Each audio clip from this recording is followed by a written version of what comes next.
my opinion doesn't matter. Okay, so too early to call. Okay, because each side is still claiming that they're in control, but Russia kind of officially came out and said, based on us taking the capital, they're Yeah. seeing that as defeat. But again, the Ukrainian army, they're fighting like warriors. They're still dug in. They're still trying to hold that ground. Colonel McGregor had kind of alluded to the fact that they've got this cauldron where it's basically nearly surrounded, but they're allowing Ukraine to continue to drive people in, almost like a big booby trap, where if they're going to keep walking soldiers into this battle, they're going to not basically collapse and take the whole city. What are your thoughts on that? I have the highest regard for Colonel McGregor and his experience and his analytical capabilities, and he's proven to be extraordinarily valuable resource in trying to understand this conflict. But I'd love to sit down with the colonel over a beer and just say that, look, I can tell you as a Marine, the idea of telling my Marines, take that hill and dig in so the enemy can keep coming into this battle so we keep fighting the battle is the dumbest thing in the world. I'm not calling Colonel McGregor dumb. I'm not saying that at all. I'm just saying that warriors want to close with and destroy their enemy through firepower and maneuver. And if I'm dug in, I need to move forward. I need to fight. I think the Russians haven't closed the cauldron, not because they don't want to close the cauldron. It's because Ukrainians are fighting like cats and dogs to prevent them from closing the cauldron. I just don't understand the notion of. I have yet to see in modern history where an enemy is seeking a double envelopment and then stops. They don't stop willingly. If you're going to seek a double envelopment, if you've suffered all those losses building these arms up, you want them to come together. And the fact that they're not coming together means the Ukrainians are just dumping reserves in there. Now, it's achieving the result that Colonel McGregor speaks of. The end result is the same. The Ukrainians are throwing in resources and they're getting chewed up. There's no doubt about that. But I hesitate to say that that's by design on the part of Russia, because the warrior's instinct isn't to sit there and get shelled. The warrior's instinct, especially an outfit like Wagner, is to get up, move, close with, destroy, and kill. And I just imagine that that's what Wagner's trying to do. And every day you see incremental advances. So they're doing that. It's just the Ukrainians are just fighting hard. They're putting a lot of reinforcements in there. And in the end, I think they're going to be defeated. And the defeat will be catastrophic in nature because of the amount of troops that they poured in. The numbers that they're going to lose when this battle's over are going to be mind-boggling for most people. But I just don't see the Russians sitting back smoking cigars and saying, come on into this trap. I see the Russians fighting, just like the Ukrainians are fighting. But it's proving to be very hard to bring those pincers in. Okay. Yeah. No, and this is why I like to bring on different guests, because everybody has a little bit of a different perspective to try to help us understand, because we're not there. We're not there. Yeah, we're not there, thank goodness. And, we hope that this conflict will end soon. But thank you for the feedback on that. Do you believe that, so President Zelensky said in an interview where he was speaking in English, that two things are happening. Basically, he needs to hold Bakhmut in order to show that Ukraine can hold its ground with all of the money and weapons that have been given to them. On the other side, he says Putin and Wagner desperately need to win this because they have this other audience of Latin America, of China, of India, of other parts that support Russia. And so he's saying that this battle is actually much bigger than what Lloyd Austin is willing to admit. What are your thoughts on that? Well, I agree with Zelensky 100%. This battle is much bigger than Lloyd Austin is able to publicly admit. No, Lloyd Austin knows the truth. He's not stupid, and he's advised by some very capable military professionals.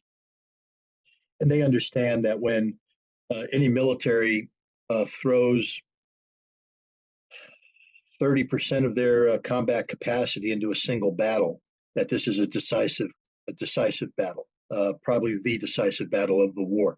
Zelensky said something other too. He said it's not just about the resources. But if he loses this battle, if he surrenders Bakhmut, he will be placed under tremendous pressure to negotiate a end to this conflict that won't be to the satisfaction of Ukraine. They'll have to give away territories, concede everything. But he said that the Ukrainian people will lose heart if they lose Bakhmut. Well, newsflash, Mr. Zelensky, you're going to lose Bakhmut. That's going to happen. But I do disagree with Zelensky and his, he's mirror imaged the pressure that he's receiving from the West onto Putin. I can guarantee you that Putin's receiving no pressure from Latin America, Africa, China, or anywhere else to influence the pace of the battle. The Russians are fighting a conflict that's outcome oriented, not driven by a calendar. Zelensky is very much driven by a calendar. There's a lot of pressures being placed because every day means more money, more resources that have to be committed by the West to helping them sustain this conflict. The Russians are just in the business of killing Ukrainians, and business is really good right now, tragically speaking. But Russia's under no pressure. That's something that Zelensky has mirror imaged onto Putin.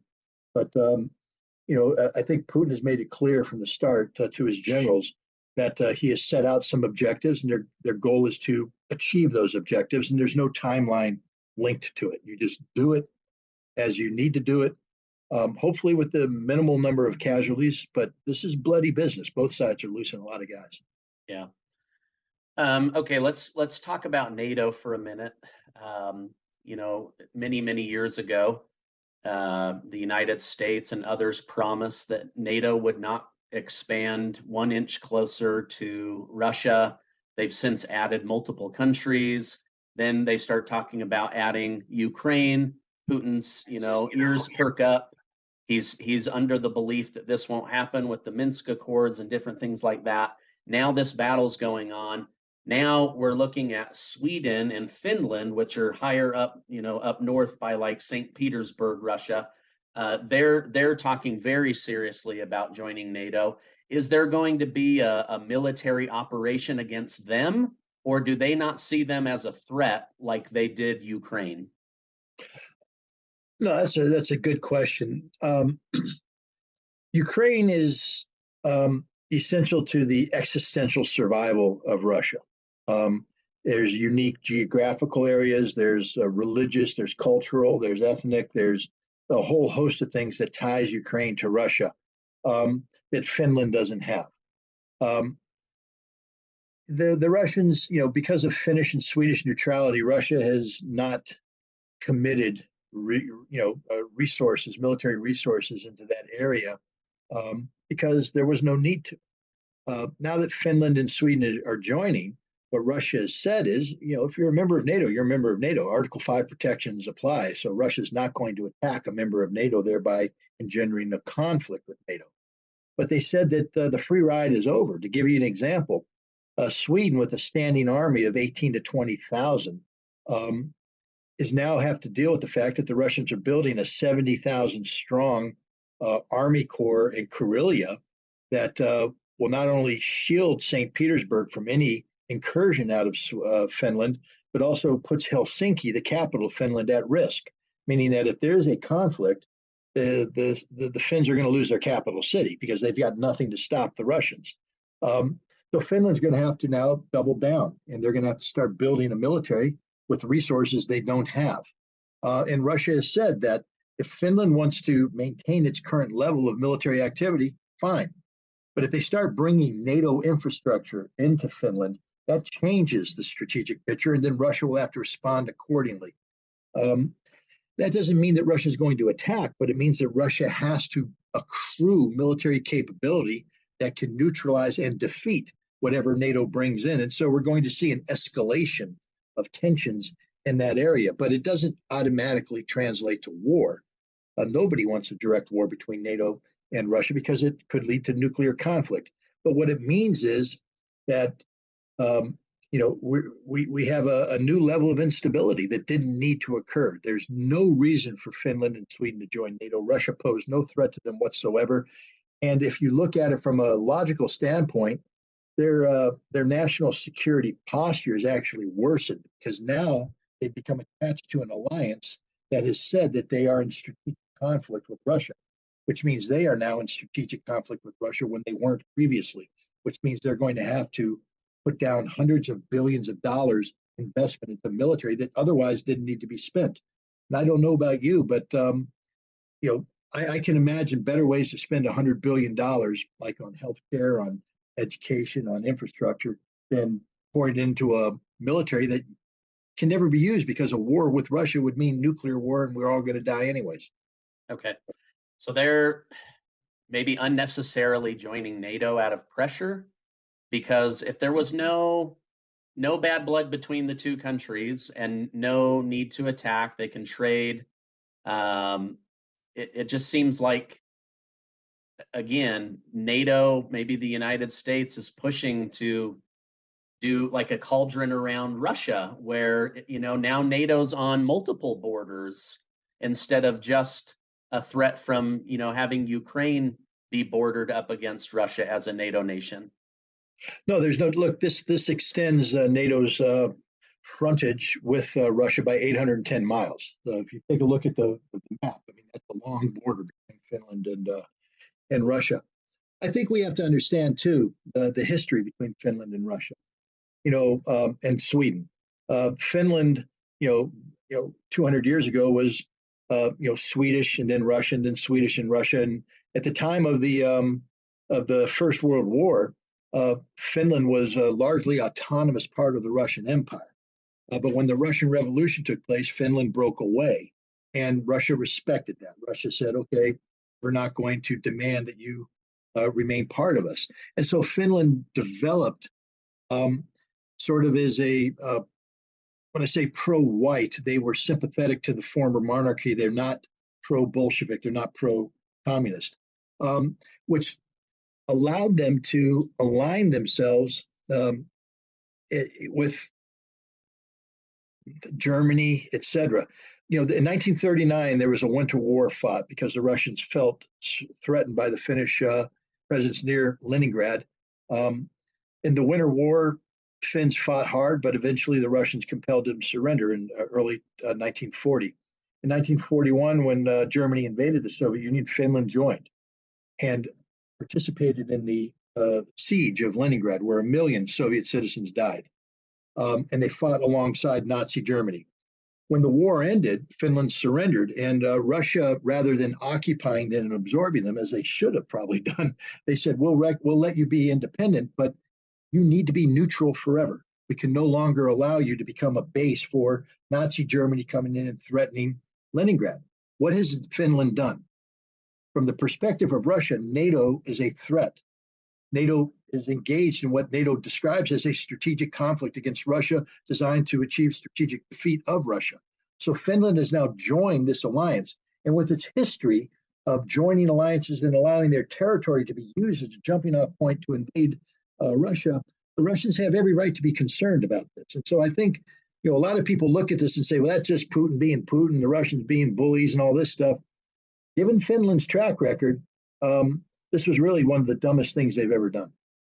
Okay. Speaking of dumb things that countries have done, the U.S. Senate voted to finally, I don't know the exact language, but basically finally withdraw Congress's permission for money to be used towards the Iraqi war.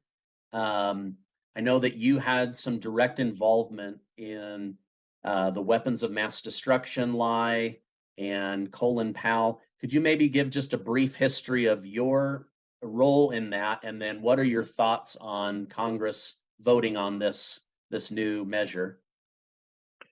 Sure. I mean, my relationship with the Iraq conflict actually goes back to the early years of my involvement in the Marine Corps. I was assigned to a Marine Corps brigade, the 7th Marine Amphibious Brigade.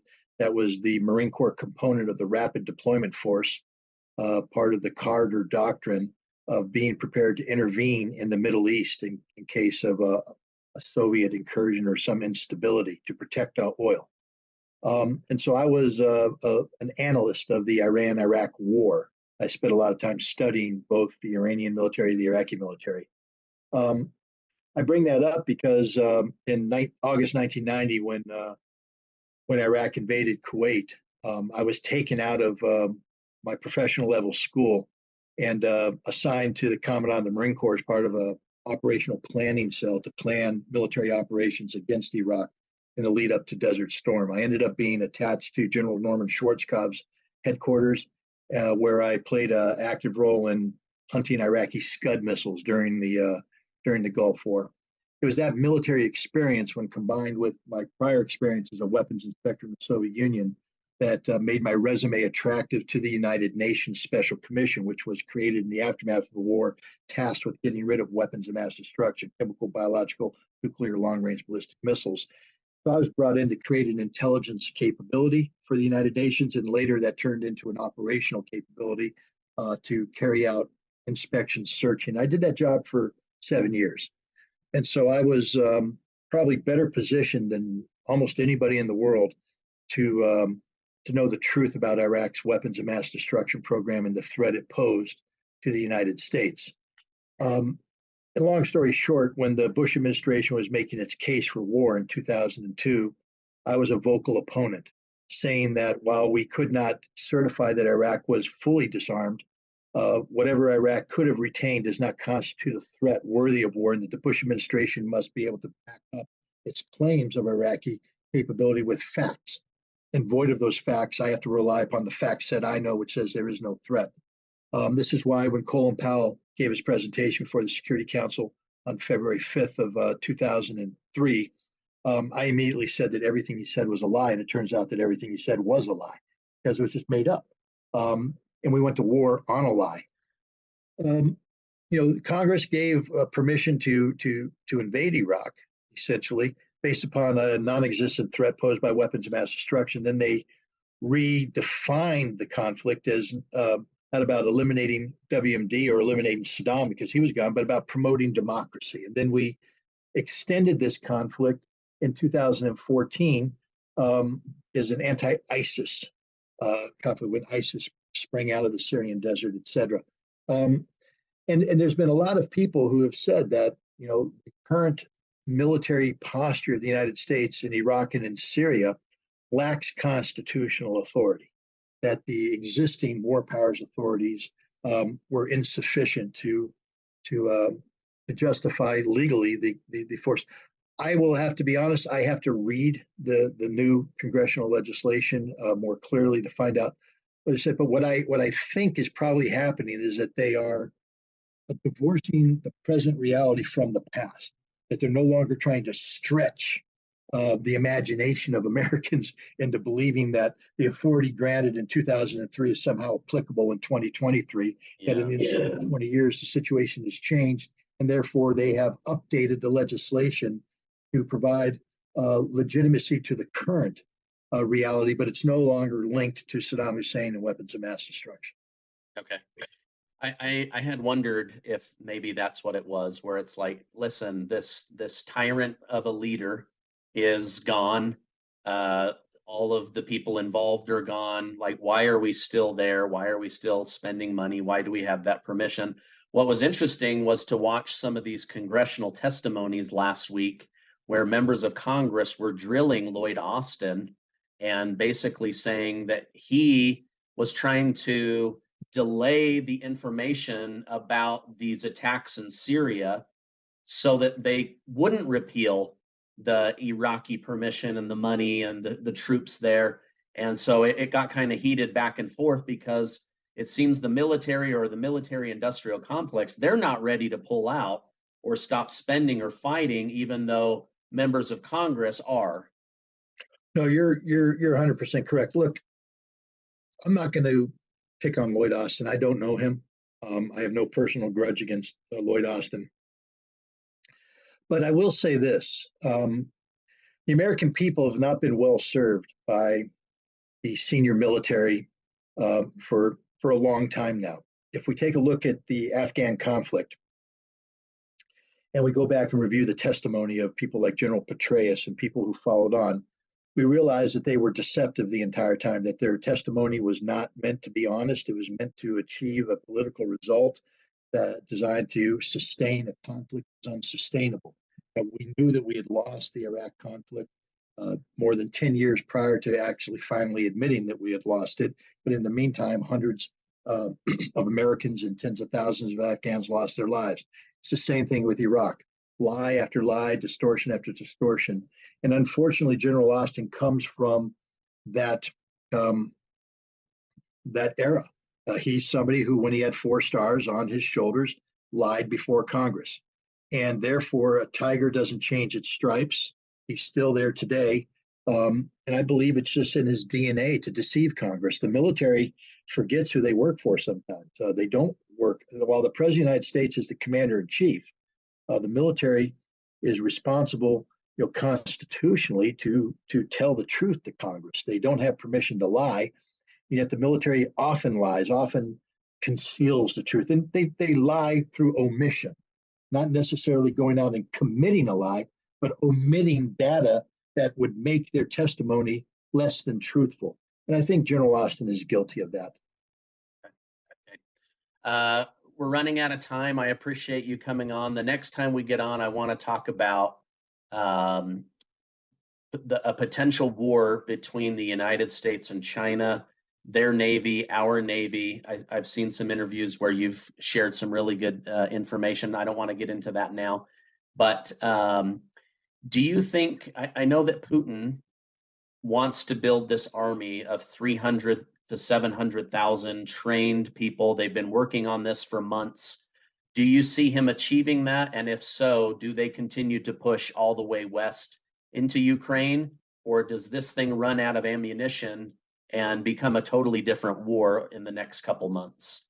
No, I think the Russians have succeeded in building up the army to the capacity necessary to achieve their stated objectives.